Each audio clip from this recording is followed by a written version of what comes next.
Well, good afternoon and welcome. My name is John Davis and I'm President of NFU Cymru. And on behalf of all 4 UK farming unions, I'd like to welcome you all to the UK and to COP26.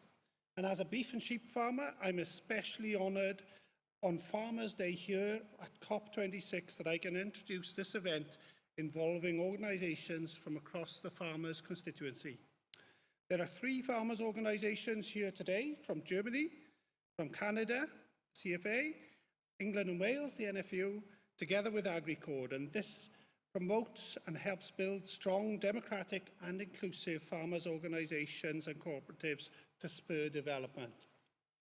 All the speakers on this platform from the global north and the global south are ambitious about the role we as farmers can play in the climate challenge. We are the key to sustainable and resilient food systems and economies, with farmers of all sizes, shapes and sizes at their heart, which leave no farmer behind. We really do see agriculture as part of the solution. We have a great panel of speakers and have an audience both here in person and online. We'll briefly hear from each panellist before moving on to the Q&A. I'd like to hand over to Victor now to shepherd us through the next part of this event. Thank you.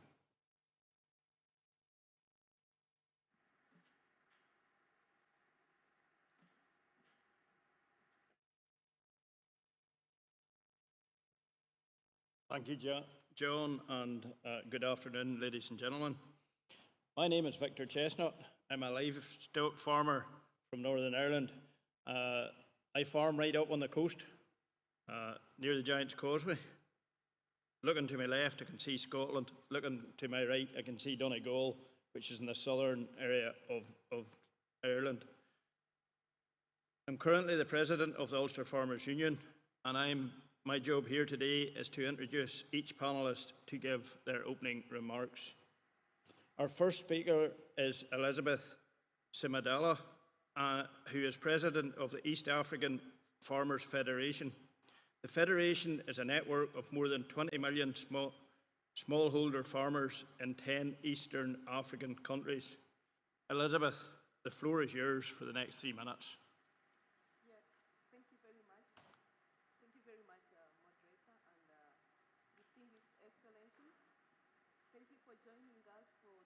Session where we are going to discuss with you our ambition as farmers of Africa on how to deliver food security, resilience and mitigation in a changing climate.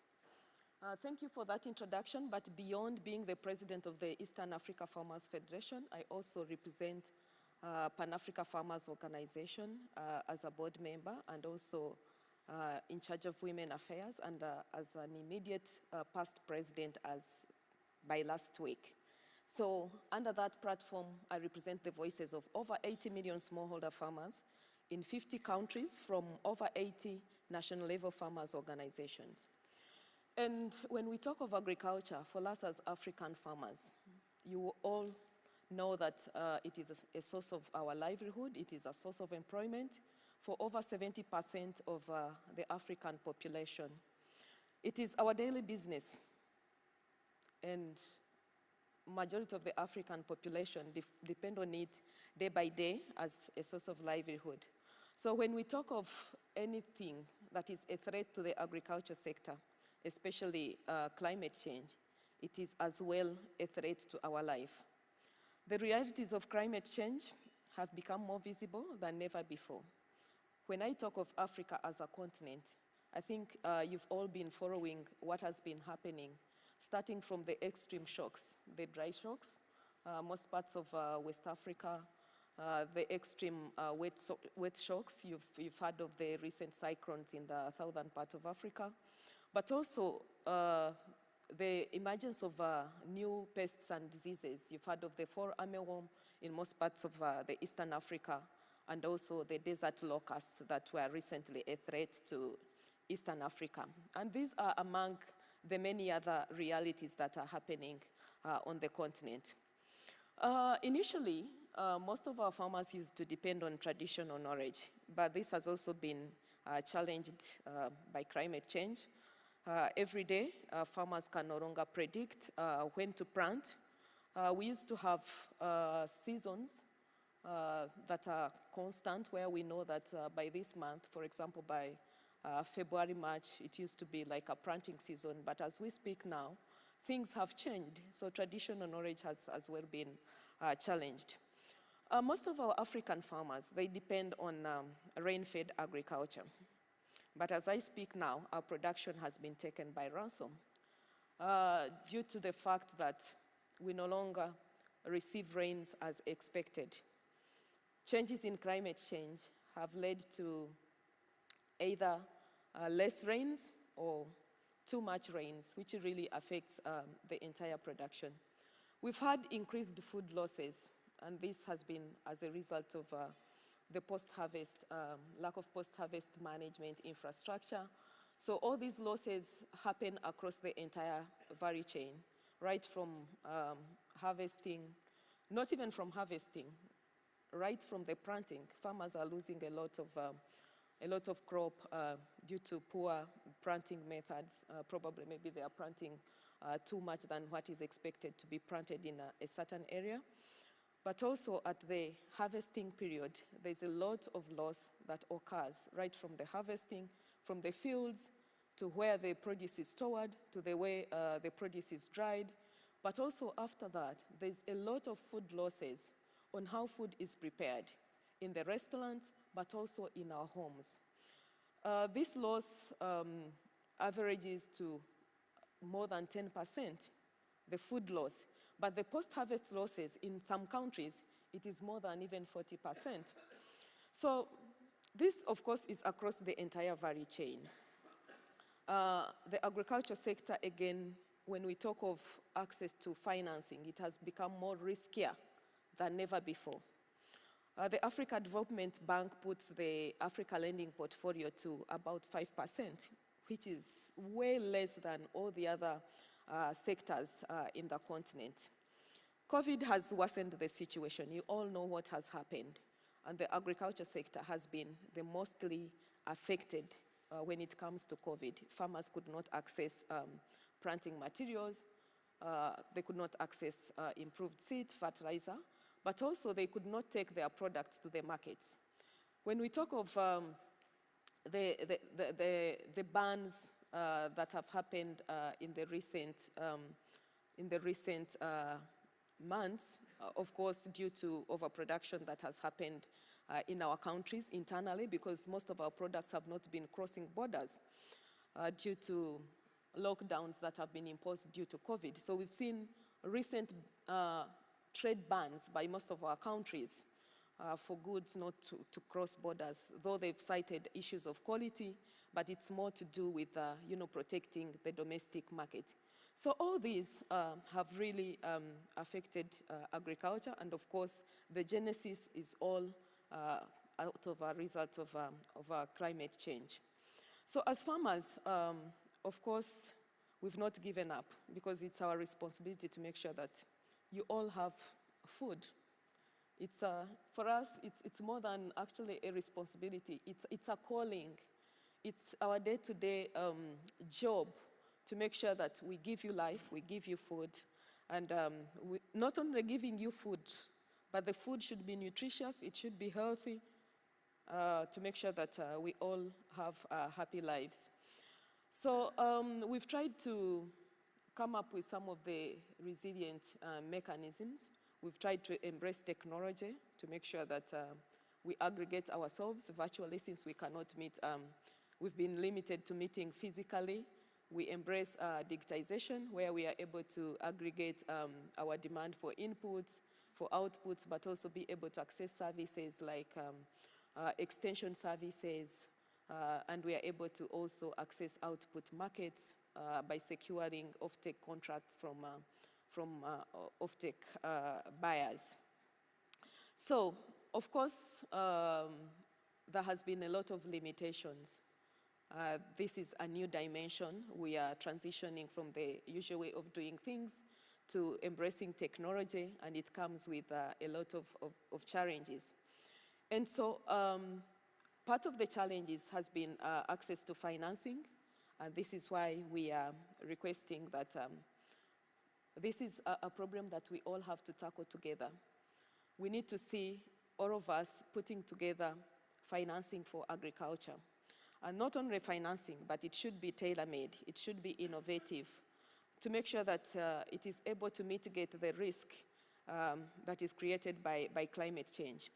We need together to build smallholder resilience by putting together investments to address some of the challenges that I have highlighted, to make sure that we support the recovery, we support the preparedness by farmers to be able to absorb and withstand the shocks that can be absorbed.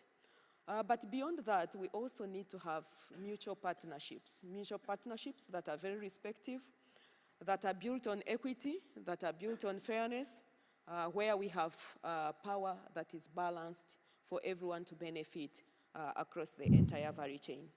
It's a must for us to be on the table as farmers, with no doubt, because we are the solution, and there's nothing that can happen without the farmers. Thank you so much for listening to me. Thank you very much, Elizabeth. Thank you.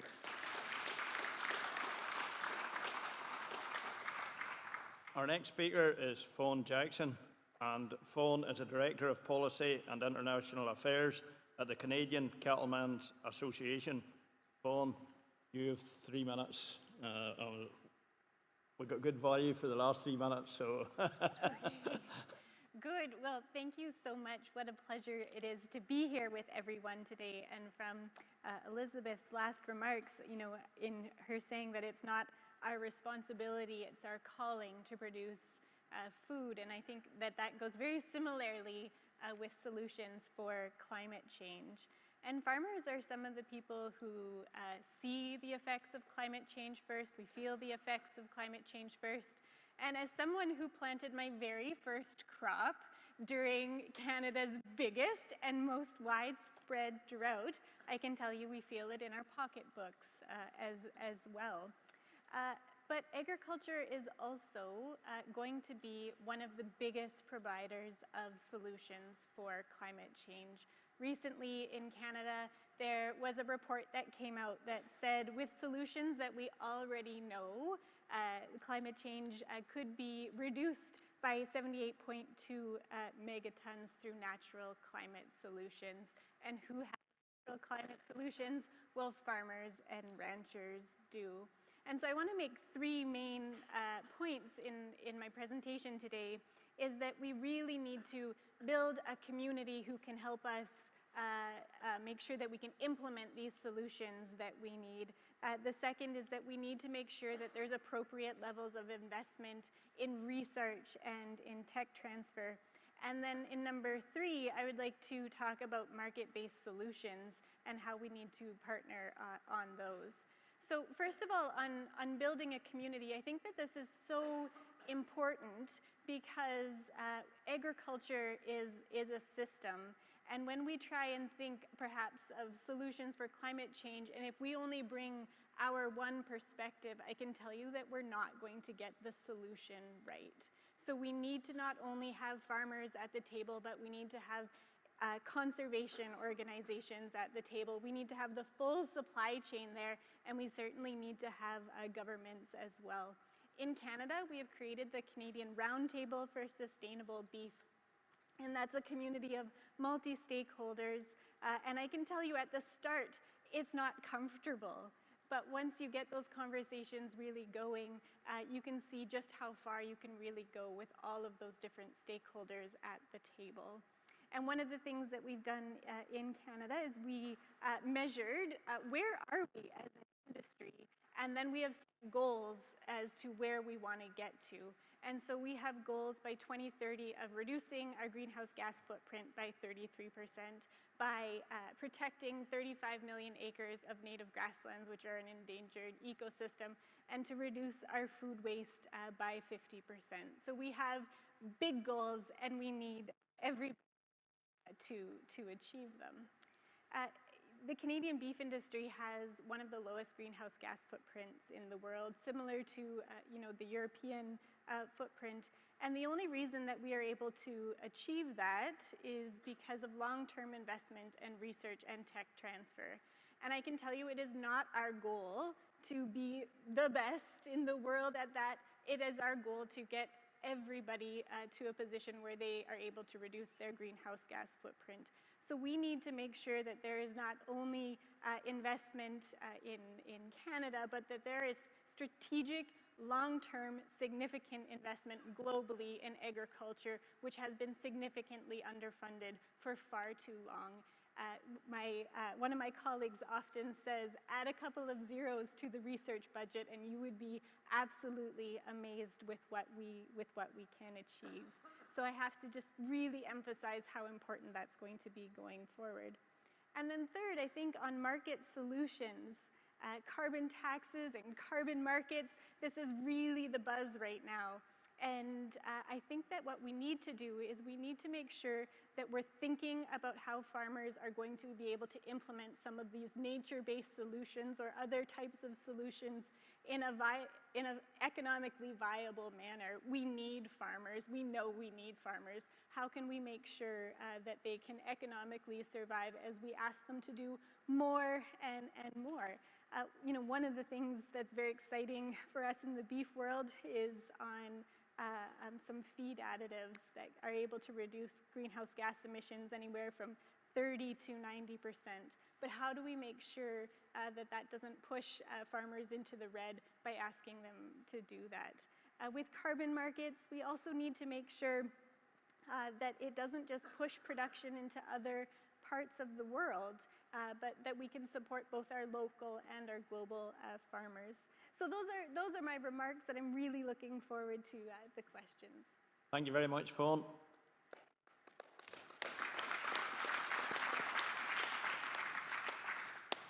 Our third speaker is Annette Batters, President of the National Farmers Union of England and Wales. Annette, the floor is now yours. Victor, thank you, and what a huge privilege it is to be here with you today, and I share so much of what Elizabeth and Fawn have talked about. And indeed, I guess that was a passion for mine and a passion for the National Farmers Union, representing 55,000 farmer and grower businesses across England and Wales, to lay down the gauntlet effectively in 2019 and say, we as farmers, we can achieve net zero, we feel, by 2040. We feel we can beat the government target by 10 years with the right policy and the right incentives. And I remember saying to our Secretary of State at the time, Michael Gove, when I sat back down at the Oxford Farming Conference, and I said, well, Minister, what do you think? And he said, well, I think you're really brave.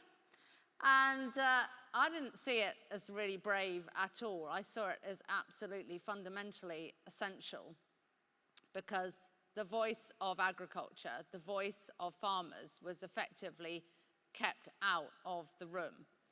And we all know, and there is massive, massive strength in the World Farmers Organization. The fact that you have African farmers, Canadian farmers, farmers from Russia, farmers from Europe, farmers from New Zealand, farmers from Argentina, all coming together to say, as farmers, we are the solution in all of this. We are unique in agriculture, and that, yes, we are a source of emissions. Here in the UK, we are currently 10% of emissions. We are a source of emissions, but we are also a sink, and we know that we can transform the food system as we know it. And we know that a huge proportion of our world is effectively a farmed landscape. Here in the UK, 70% of the United Kingdom is a farmed landscape. So we might have the eco-warriors outside the door, but I would say the eco-workforce is the farmers in this country who will drive those changes going forwards. And for us, what we wanted to do was to get in the door. And that is what that declaration back in 2019 did. Everybody said, right, come on in. How are you going to do this? So the strategy then worked. But of course, when everybody's opened the door and said, right, come on in, you have to be very comprehensive in your knowledge base of what good looks like, of what those policies are. And we know that we are on a difficult road for farmers, and there will be some farmers who might not get there, who might not want to get there, but we know there are a huge proportion who do want to get there and who do effectively want to climb the ladders of change. So we set out, in basic terms, we set out 3 principles for what that policy roadmap looks like. So one, and a seismic part of that journey, 25% potentially of that journey, is focusing on climate-smart farming. And effectively, what that means is farming really on less land, with less inputs, but achieving more. So not losing any of your output. What is the terminology around productivity, which usually has the NGO world up in arms saying, well, you farmers just want to produce more. No, it's not about just producing more. It's about climate smart farming. It is about the transformation that this world will need to see. And that is about better genetics. That is about better health status. That is about better feed additives. That is about big ticket innovations where potentially we are engineering the capture of greenhouse gases. And if we talk about methane, which is the big buzzword, and it seems here if you talk about methane, you mean less livestock. And I have done interview after interview saying, no, no, no, no, no. It is about better, smarter livestock. We need livestock. We need organic manure going back into our soils. So that is the first part. The second part is nature-based solutions. Nature-based solutions is effectively the easy bit that this COP is very much focused on. Nature-based solutions, more trees, more hedges, locking down more carbon, absolutely part of that journey to net zero. And the third part is effectively the bioeconomy and renewable energy. And all of these things are part of delivering farmers to that world of carbon neutral food production. And what I would finish with is one point that's been touched on both by Elizabeth and Vaughan, that we have to recognize, and it is the elephant in the room, that the economic model has not been built yet to do this. So we have trillions and trillions circulating in green finance above our heads. These monies have to hit the ground if we are going to do what is needed. And this has to be a bottom-up approach, whether it is on carbon, whether it is on biodiversity, or whether it is on water quality. We have to make sure that that economic value hits the soil and hits the soil running. And there won't be one farmer anywhere in the world that isn't agreeing with that. When we are taking less than 8% out of the value chain, we have got to look at effectively these new trades, because these new trades are the salvation of our planet. But at the moment, they are not hitting the ground. And that has to be the legacy that comes out of this COP in order to invest in the next COP. And it will be the farmers that deliver the change and the next agricultural revolution that I believe this planet is absolutely crying out for. But thank you so much for this opportunity to speak here today. Thank you, Annette.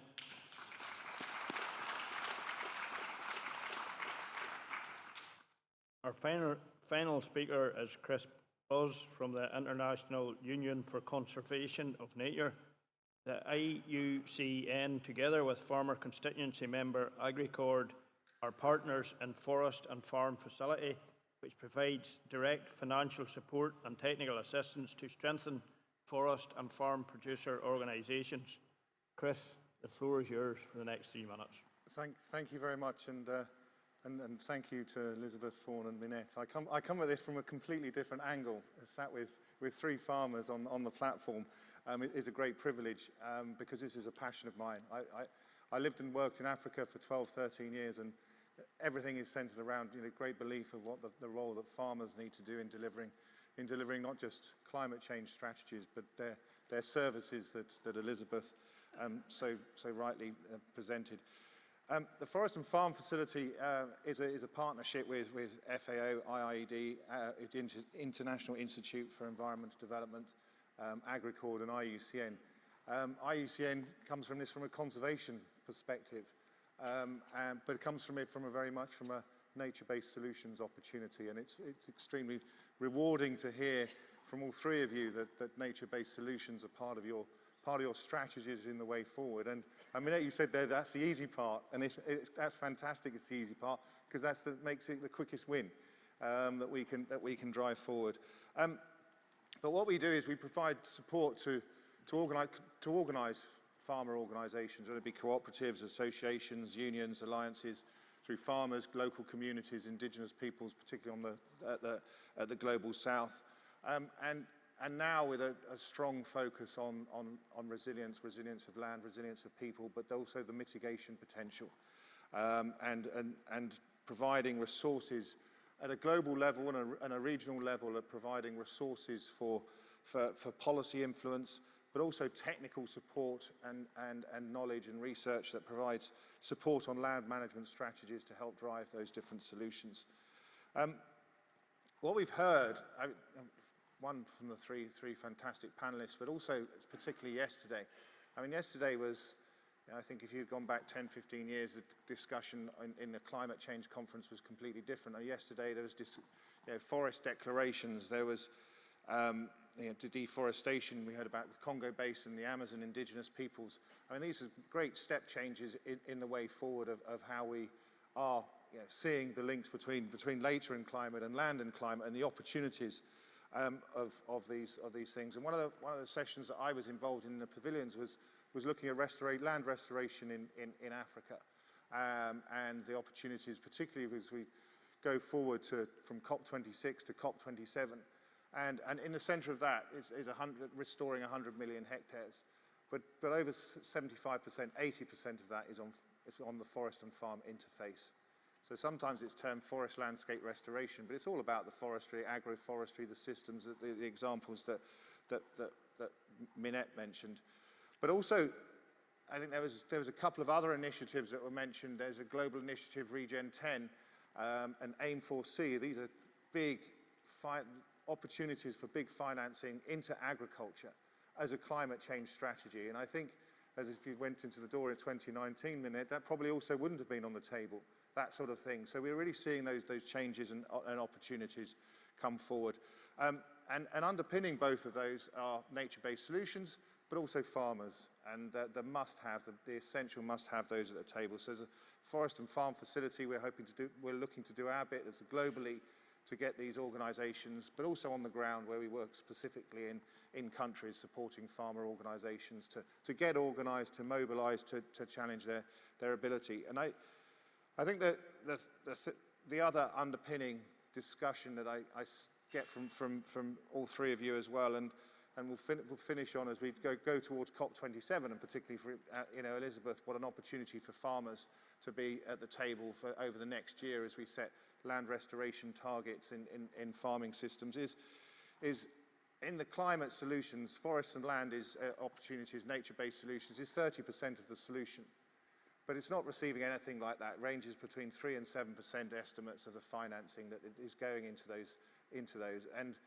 some people say, well, we must drive. Today is about finance and announcing lots of finance. But you could also argue that finance is there, but it's just wrongly directed in the way that we're going and to support farmers and agriculture. So look, I'm really looking forward to the discussions on that sort of where are we going to get the financing from to realise the opportunities and to realise that ambition that we have up on the title of this. So I'm really looking forward to the discussions, and again, a privilege to be with the three of you on the panel here. Thank you very much, Chris.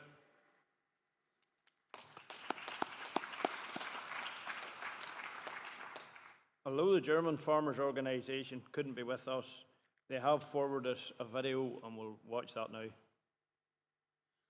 Hello everybody, my name is Cruzker and I'm working for the German Farmers Association. We are very happy to deliver a contribution to this workshop. And we would like to point out that climate change and the mitigation of climate change is already a significant challenge for farmers in Germany, in Europe and all over the world. And that's why we think that climate change is really, really an essential thing for agriculture, and we are ready to deliver our part to the solution of the problem. But at the same time, we have to take care of the issue of food security, as well in a global perspective as in a regional perspective. And that's why we'd like to bring back on the table the consensus, the Paris Climate Convention found that there is, of course, food security still at the top of the priority list. As I said, climate adaptation is a major challenge, and that's why it needs greater focus. In the political debate, we need a consistent policy framework, we need access to new breeding techniques. The current discussion, especially in Europe, is not contributing to our capabilities to tackle climate change. A significant thing is irrigation and water management in the context of climate change. Of course, the farming community calls for a high priority in water infrastructure, and this is even in the middle of Europe a significant thing. And there's a great potential in terms of efficiency in digitalization, in combination of IT technologies with the classical agricultural machinery, so we can deliver a lot of progress in terms of efficiency. So agriculture is a part of the solution, and a significant pillar of this strategy is carbon sequestration. Negative emissions, which we obviously need in order to limit the global rise of temperature, can only be realized via agriculture and forestry. So our sector, agriculture and forestry, is a key to climate neutrality, and we need incentives and we need models in order to remunerate these efforts of the agricultural sector, and also to remunerate the contribution the agricultural sector is delivering for the reduction of greenhouse gas emissions in other sectors. Of course, the second pillar we work on is efficiency, is the reduction of our own emissions due to agricultural activity. And the key thing from our point of view is efficiency in production. So less input, more output. This is a very classical thing, but we cannot solve the challenges ahead of us without increasing efficiency. So to come to a conclusion, the German agricultural community will of course further reduce its greenhouse gas emissions due to agricultural activity, but we will still produce high quality food in sufficient amounts in order to contribute also to the challenge of food security. There's significant potential in carbon farming, in carbon sequestration, and therefore we need a political framework and also a compensation, a financial compensation for these climate protection measures. Climate neutrality only works with farmers and in cooperation with the farming community, and we hope that this spirit will also be a part of the conclusions of this workshop. So thank you very much. Thank you. I would now like to welcome Martin Kennedy to what I could say is his own stage here in Glasgow. So Martin.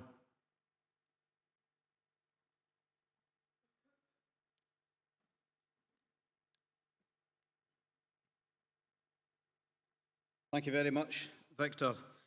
Good afternoon, ladies and gentlemen. My name is Martin Kennedy, and I'm a beef and sheep hill farmer from central Scotland. I'd like to say a very special welcome to you all here to Glasgow, to this COP26, and indeed to Scotland, to what we think is a fantastic country. I do hope you've all managed to sample some of the really tremendous food and drink we have here in Scotland, and I also hope you like to take the opportunity to see a bit more of Scotland before you all return home. I'm also President of the National Farmers Union for Scotland, and I think when it comes to the World Farming Organisations, we represent part of the solution, and we've already seen that from the comments we've heard from our panellists already. I'd like to take this opportunity to ask a few questions of my own before we open up for the discussion so that we can hear from you, the audience. I'd just like a quick reminder, if we could keep the questions, or sorry, the answers quite concise so that we do get the opportunity to go back to the audience. The first question I have is, as president of a farmers' organisation, I think such structures have untapped potential in supporting farmers' ambitions. Why do you think farmers' organisations are so well placed to deliver agriculture's climate ambition? And if I could start with you, Elizabeth, given the number of people that you are representing, 80 million, which I find is truly astonishing and fantastic, I think, could I start with you, please? So, yeah, why do you think farmers' organisations are so well placed to deliver agriculture's climate ambition? Yeah, thank you very much for that. Is my mic on? Yeah, thank you very much for that question. And of course, when you look at the agriculture sector, especially in Africa where I come from, most of our farmers are doing it in a subsistence way. So if we are to deliver as individual farmers, it is going to take us, I don't know how many million years. But when we come together as farmers' organizations, it means farmers have a voice. We are coming together to have a strong voice that can represent the constituency, which is the farmers' organization. And with that strong voice, we can be able to lobby and advocate for the interests of our farmers, of course presenting the challenges that they are facing in a more structured manner. Okay, thank you, Elizabeth. Fawn? I really like the comment about farmers being the eco workhorse. What a great way to describe it. In Canada, Canadian beef farmers and ranchers own and operate around 40 million acres of native grassland. And if you think about the scale of that, and then you're implementing better practices on that, you know, we truly are essentially Canada's largest conservation organization, if you think about it in that way. So if you're leaving farmers out of the conversation, you're leaving too much on the table, and so we have to be there. Thanks, Fawn. Annette? Martin, thank you. I think what is so exciting now is that the journey, whether we are talking about food security, whether we are talking about the road to net zero, all of these things come together, and fundamentally they all require, on this iterative road, they all require knowledge transfer at pace and at scale. So for me, leading 55,000 farmer members means that, you know, we can speak with one voice, and speaking with one voice for farmers is incredibly powerful. But when you amplify that, and with technology, effectively, now that everybody, if you have access to energy and you have access to your phone, you have access to knowledge transfer at scale. And what I was really struck by at the last General Assembly of the World Farmers Organization, or the last live one when we were effectively all together out in Zambia, was that we can deal with knowledge transfer now across the world. What is going on in one country can be relayed to another in a way that we never ever could before. So the role of farmers' organizations I see as absolutely key in the field of knowledge transfer, and how we exchange those policy environments that are going to transform the way that we produce our food, the way that we then trade that food, and the economic opportunities that I talked about on trading in new areas around biodiversity, water quality, and carbon as well. So I think that is a critical role, Martin, if I'm honest, that we bring large areas together, probably nobody larger than Elizabeth, but the ability now to communicate right across the planet, I think is our greatest asset on this very iterative journey. Thanks, Minette. And finally, Chris. Thanks, Martin, and three fantastic answers. And for all I loved your comment about the world's largest conservation group, and it's also the world's largest private sector, you know, which also gets forgotten about the numbers of farmers and the value they have. And I don't say whether I'd be best placed to deliver, but in experience, when we were working on the forest and farm facility, globally and regionally, we supported forestry organisations to start with. And to be honest, we had limited impact. And now we're seeing impact by working with farmer organisations. that really have their foot on the ground, working with the Pan-African Farmers Organisation, working with the Asia Farmers Association. So that's, you know, it's not whether they are going to be, they are, you know, what are they? They are best placed to deliver those results on the ground, and I think that's where we see this, you know, the solutions on the land, the opportunities. So I really think that the scale that of opportunity that farmers provide is amazing. Okay. Thank you, Chris. The next question is, we see farmers, as you've already heard, as being part of the solution. Sadly, it seems to be that others see us as part of the problem. Farmers do have the skills and expertise already, but what could we do differently to improve? And I'll start with yourself this time, Chris. I think what we can do differently, I think, well, you're here now. You're at the table. Elizabeth, you said they must be at the table.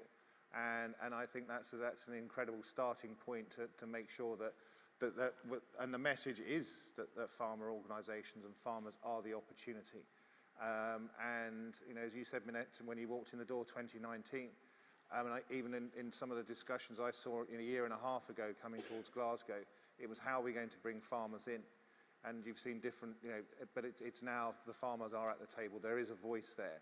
And it's to maximise that, to think of rather than being a threat, it is an opportunity. So I think, you know, not doing anything differently, but amplifying opportunities like this is a massive opportunity. Thanks, Chris. Minette. I think what Chris says is absolutely key. I mean, it was only through the World Farmers Organization, farmers had no voice at the World Food Security Committee. Something that absolutely amazed me in the beginning, that we were talking globally about food security, but we had no farmers in the room. And through the voice of the WFO, we had that representation. And I think the challenge that the world faces right now is that the people that produce our food, the people that are the custodians of the environment, the people that will deliver on the threat, the massive threat that climate change poses, they have a smaller and smaller voice. So every single one of us is totally reliant on them, you know, 3 times a day, as the saying goes. But they have a small voice. So they might have a seat at the table, but they have to be listened to. And I guess what we have constantly tried to promote is an exciting conversation, because I think nothing is probably more reverberating around a room and creates more negative feedback than when you are just going out there demanding what you want. So by changing the conversation around what we have to offer, creating that excitement will hopefully, I think, as time goes on, and it has to turn things around, because I think what I said about the economic model is the elephant in the room at the moment. So, you know, that all has to change. I think it is changing. I think it's feeling the pressure now of change. But we're in the room, Chris, but now the challenge is, I think, politically across the world for farmers to be listened to, because, my goodness, we face some massive, massive challenges right now. And I guess the onus is on all of us as representative voices to really champion that. And probably my focus has been about talking about food and the environment more, and farming sort of sitting in third place effectively behind that, because everybody relates to the food on their plate and everybody relates to the environment around them. So I think, you know, we have to be savvy about how we communicate and how we create a new global political ambition to drive the changes and to work in partnership. We are so good at talking about partnership. We are so bad in practice across the world at doing it. And if we're going to achieve on it, partnership is the only way we will do it. That is public and private sector coming together. Thanks, Minette. Fawn. Yeah, on the question of, you know, what could farmers and farmer associations do better, I really think about, as a group, I think we're, you know, quite a humble group, and I think at times that doesn't serve us as well, and I think we need to be a little bit more forceful in getting into those conversations right at the start. And I think, you know, if you asked any farmer or rancher in the world, they would tell you, for example, about a marketing claim that is out there for their product that they think is absolutely ridiculous. because there was no farmers that were included in the conversation as to what that system was going to look like. Or another example would be is that there's carbon market protocols that no farmer has ever used because the protocol was developed without a farmer in the room. And so I think that what we can do differently is engage more effectively and engage right from the start. And I think that that's not only contingent upon us, but contingent upon all of those who are having those conversations to make sure that all the different stakeholders who are going to be impacted are there. Thank you, Fawn. And finally, Elizabeth. Yeah, thank you. Before I can even go to what we can do differently, I think you all know that we've been farming. Our farming has been respecting nature. We know how to nurture the land to be a carbon sink, and we've been doing this for a long time. So when you demand us on what we can do differently, it also comes from a demand from our side. Give us true value for the food we offer you. With that, we will be able to do things even more differently. Thank you. Thank you. Absolutely.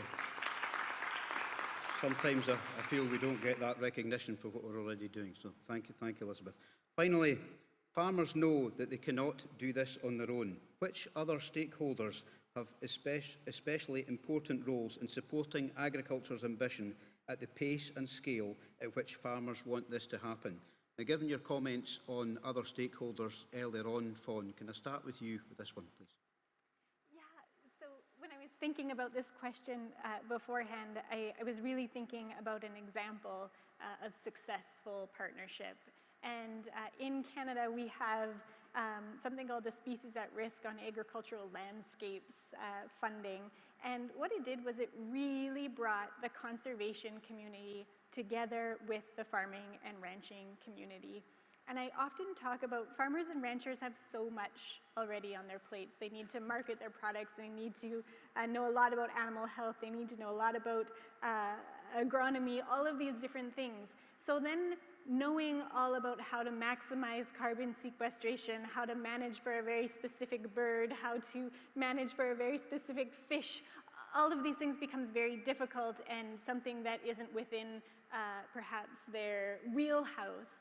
And so what that funding did was it brought together biologists, it brought together riparian specialists, it brought together bird specialists that then worked with the farmers to say, okay, here is what we have for resources on this farm, here is how we can further enhance it, and here is some funding that is able to do that. So, and we've had enormous success in replicating that on over 200,000 acres. And so I think that building further partnerships with the conservation community and the farming and ranching community is one that is very dear to my heart, but one that I think that we're going to see even more and more investment in, particularly given some of the investment that has been talked about at this COP. Money is coming, and we have to find partners to be able to deliver practical solutions. Thank you, Fawn. Elizabeth. Yeah, I think really we need to bring everyone on the table. We need mutual partnership where we respect the views of each and everyone. But as we build these partnerships, there has to be someone who is ready to take lead. Yes, we are all on the table, but then who is taking lead? As that leader that I may call someone leading the mutual partnership should be able to, convene all of us so that we all bring our expertise on the table and see how we can, move together. Because if you are not ready to work together, we will suffer together and we will fall together. So it's better we start now, and the time is now. Thank you. Thanks, Elizabeth. Chris, I'm sure you'll be wanting to be part of that stakeholder engagement with us. Yeah, but I come from a different angle because I'm not a farmer. So, and probably all that financing is public financing, and you would probably be in a better position to tell me more than I do, is that sometimes that public financing comes from completely the wrong direction. It comes with good intent, but is it responsive to your needs? Does it respond to your demands?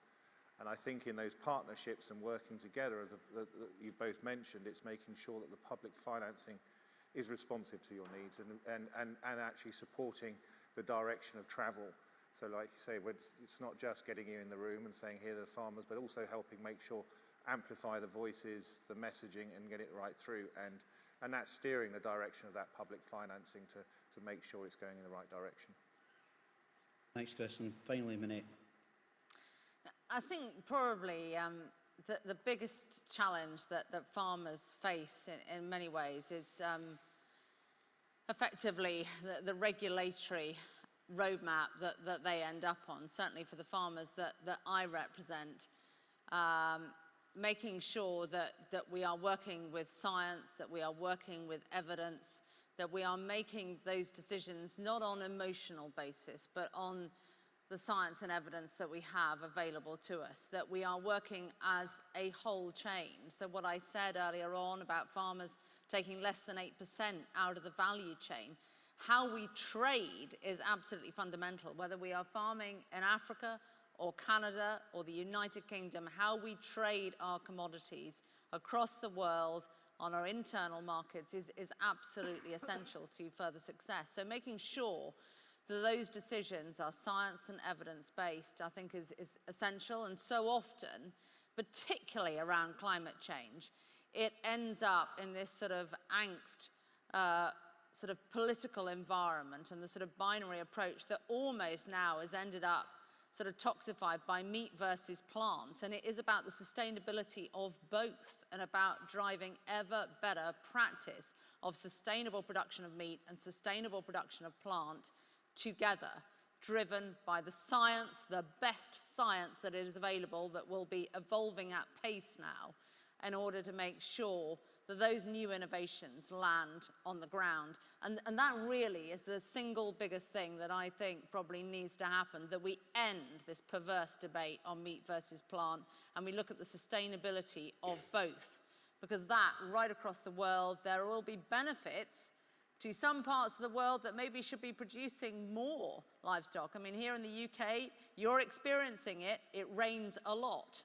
You know, you're lucky you're here this week and not last week, because I tell you what, the amount of walking I'd be doing, we'd be absolutely saturated. So we have a lot of rain here. We need to be able to move that around the country, but not every part of the world has the luxury that we have.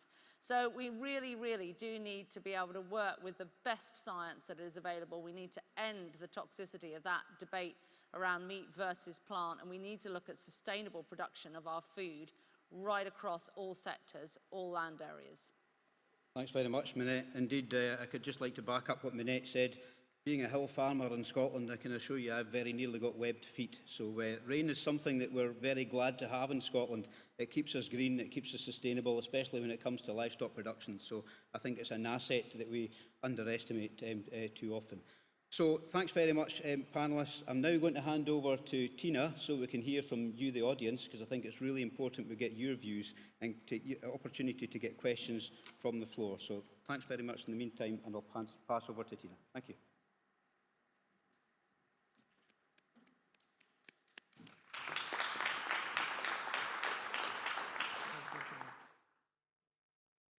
Thank you, Martin. Thank you, all the panelists. It was really a pleasure to hear you. Now, allow me to open the session for questions and answers. And now, I would really like you to take your mobile phones. If they are switched off, I'd like to ask you to switch them on. And while you're doing that, I would like to ask the technicians there to put the information to the screen. So my name is Tina Huvio. I work for Finnish NGO, Food and Forest Development Finland. I work there as a program director, but I'm also here representing Agricord Alliance. And both FFD and Agricord, we support southern farmers' organizations. And during the last 2 years, we have been learned how to enhance participation online. And now we would like to do it by asking you the question in Mentimeter. And this is also for those people who are participating online. You can all go to menti.com, put in the code, and then you would see the first question there. I give you a little bit time to answer there.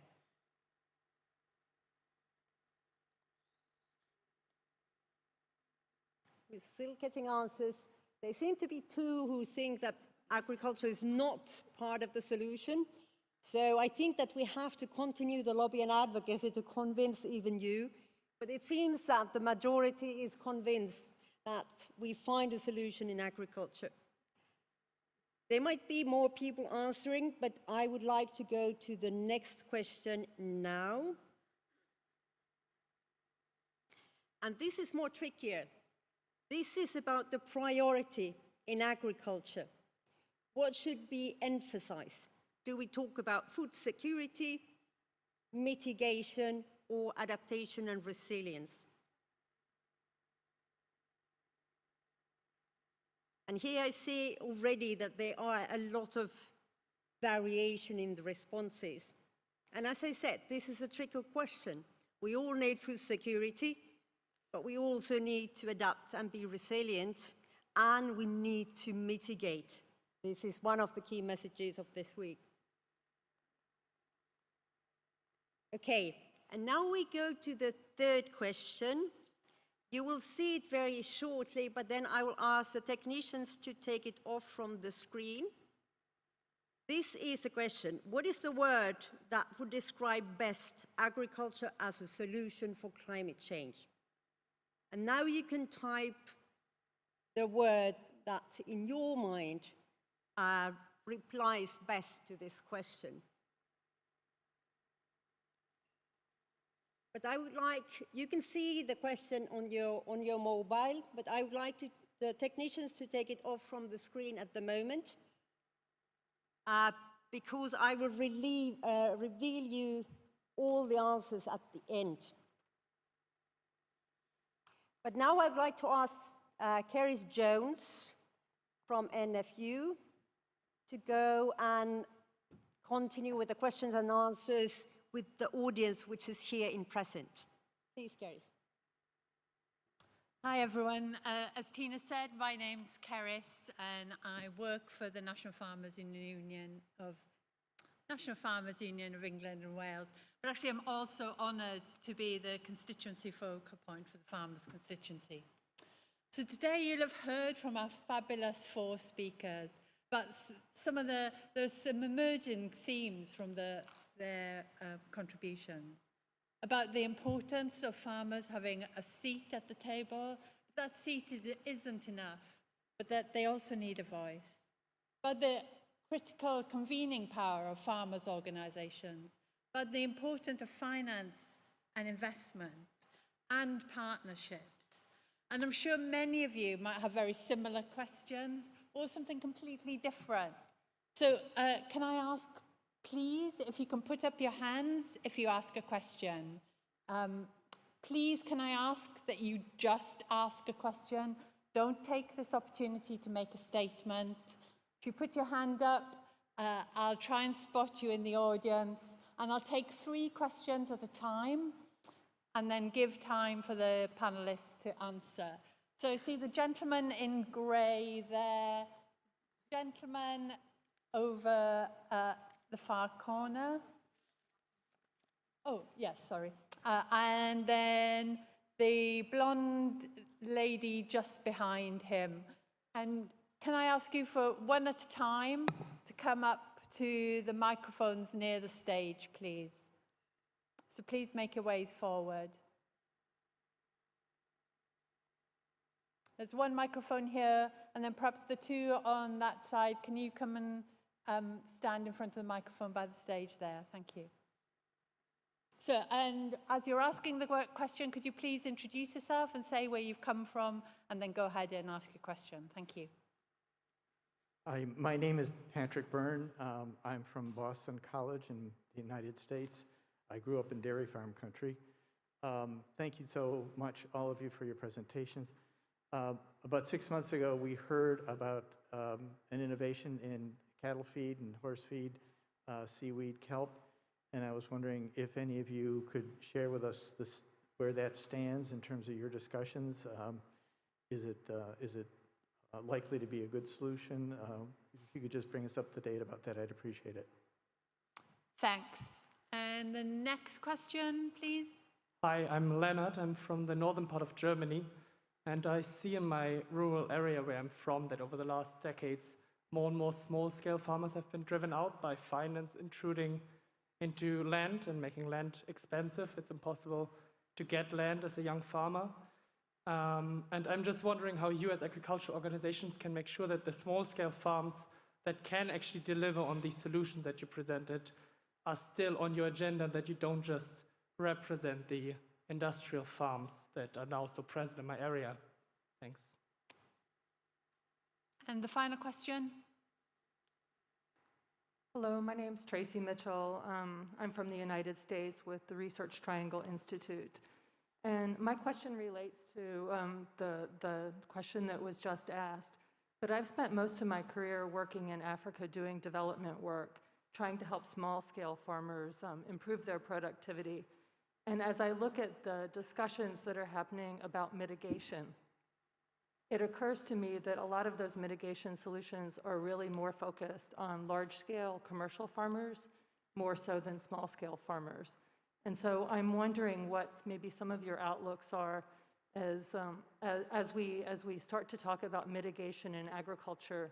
How are we going to keep small-scale farmers as part of that solution while we're also still mitigating? Thank you. Thanks. So, panelists, 3 great questions for you there. One around seaweed as a possible mitigation method for methane in ruminants. And then perhaps 2 related questions around land, the availability of land, particularly perhaps for young farmers and new entrants to agriculture, and also around opportunities for smallholders in the mitigation space. So I'll let you answer. There's absolutely no need for you to answer all the questions. Just choose the ones that suit you best.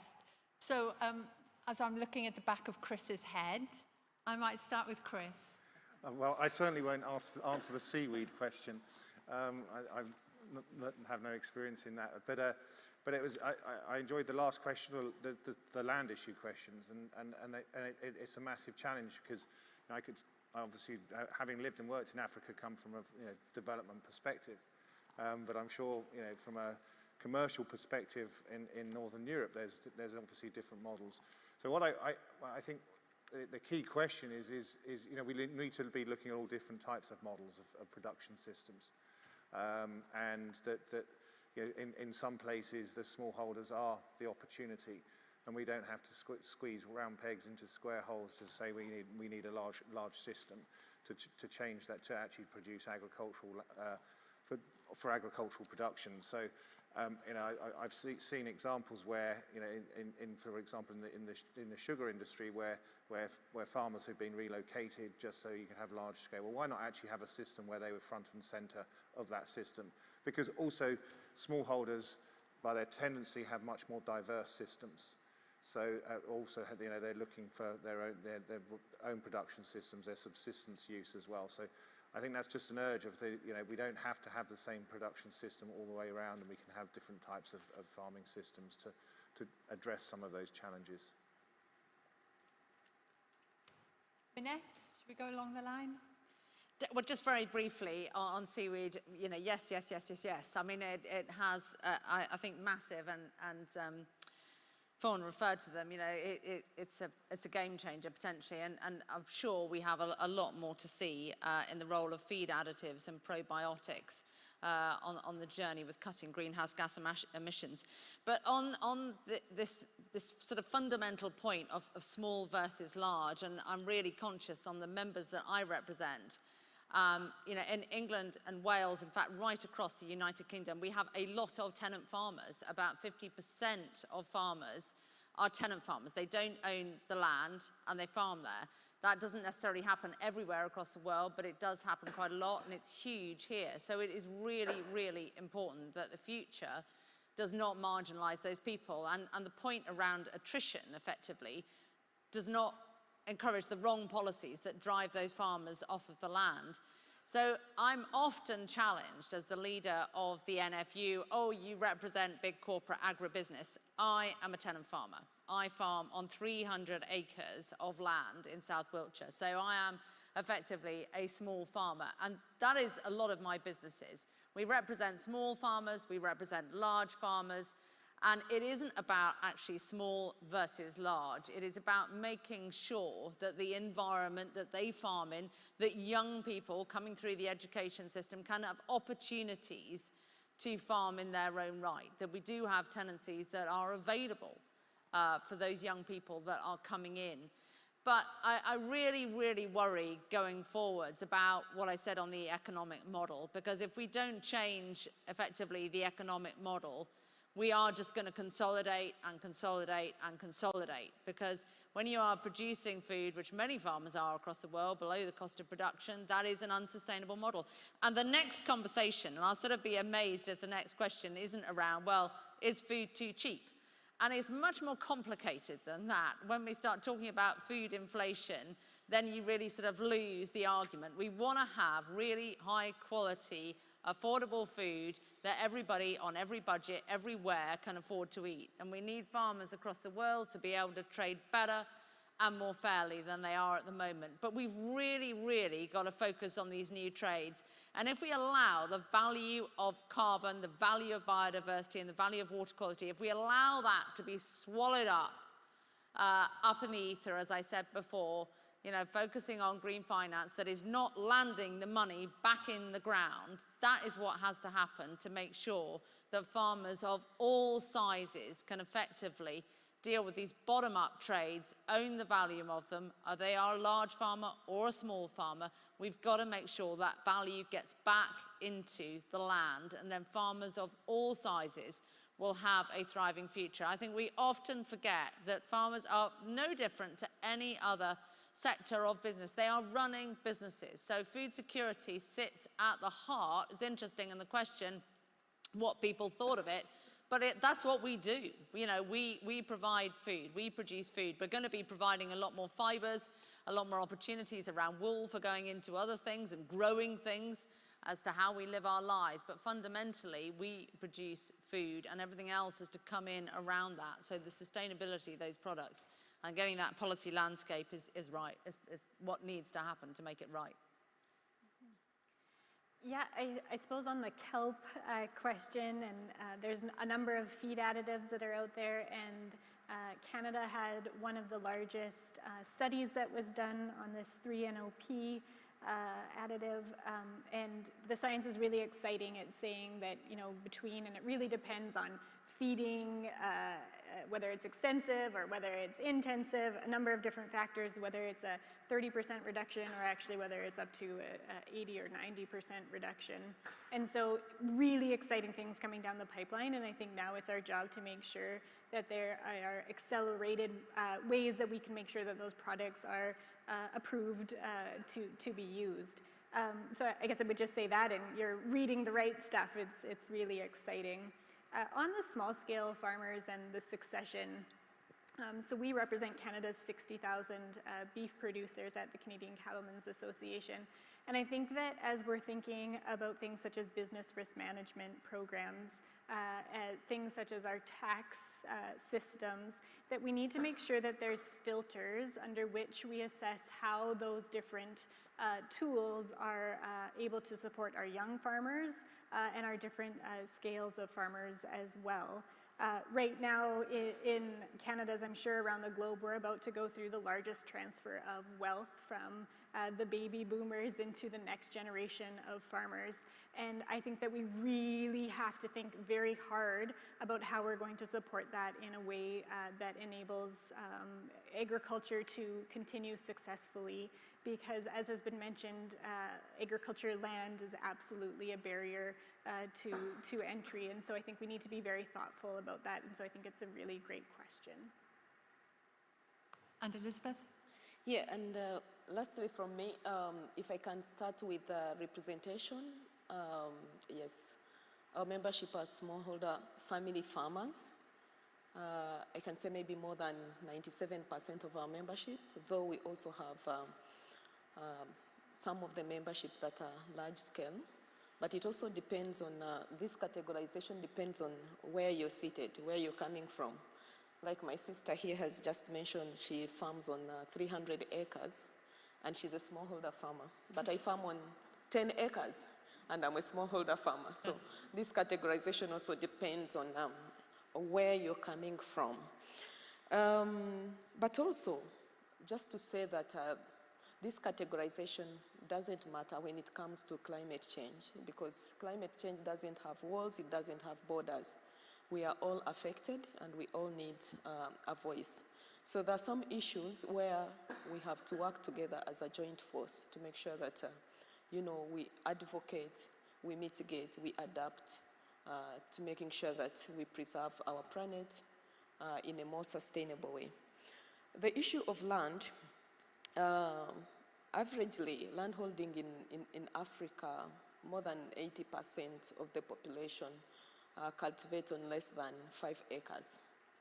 And so you can see it's the least percentage, about maybe 20%, that have access to more land for agriculture. But when it comes to issues of access to land by especially the women and youth, culture comes at play, because most of our systems were based on cultures and customs. Patriarchy comes in play, where those patriarchal systems would dictate on who has access to land, and usually youth and women were left out.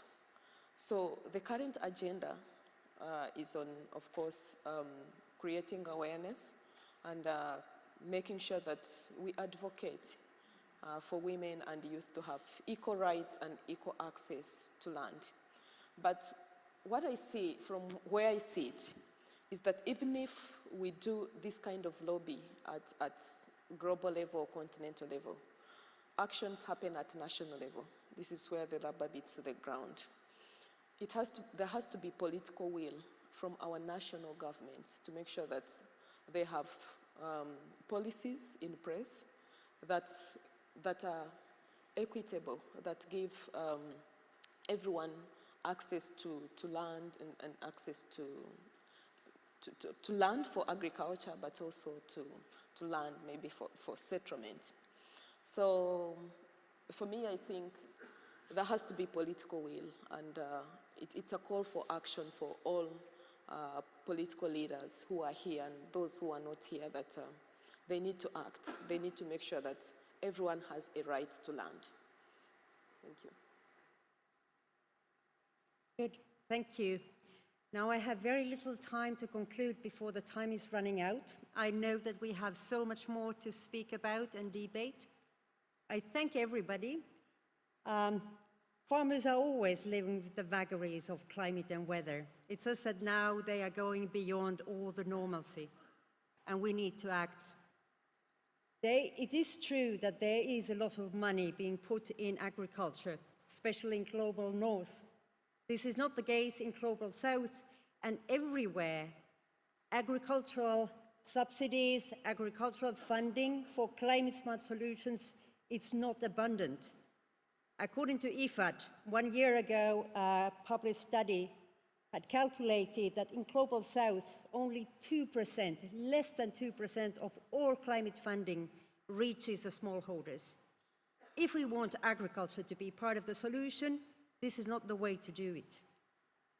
On behalf of Agricord and Forest and Farm Facility, who put me here to speak to you, I think that we need a change. We need to do it together. But I don't think I am the one who will say the last words. You are the ones who said the last words.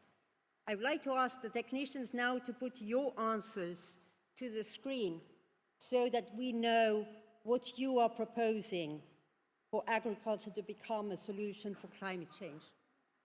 And I think this is interesting because it puts the agroecology to the center. As all the farmers, you deal with the natural resources, you deal with the weather, the rain, the temperature. This is what we have to lean on when we're looking for the solutions as well. We are looking for innovations, regeneration, and I think that this is the way we will find the way for agriculture to become part of the solutions, for you as farmers and farmers' organizations to become part of the solution. Thank you, everybody. Let's give our applause to the panelists.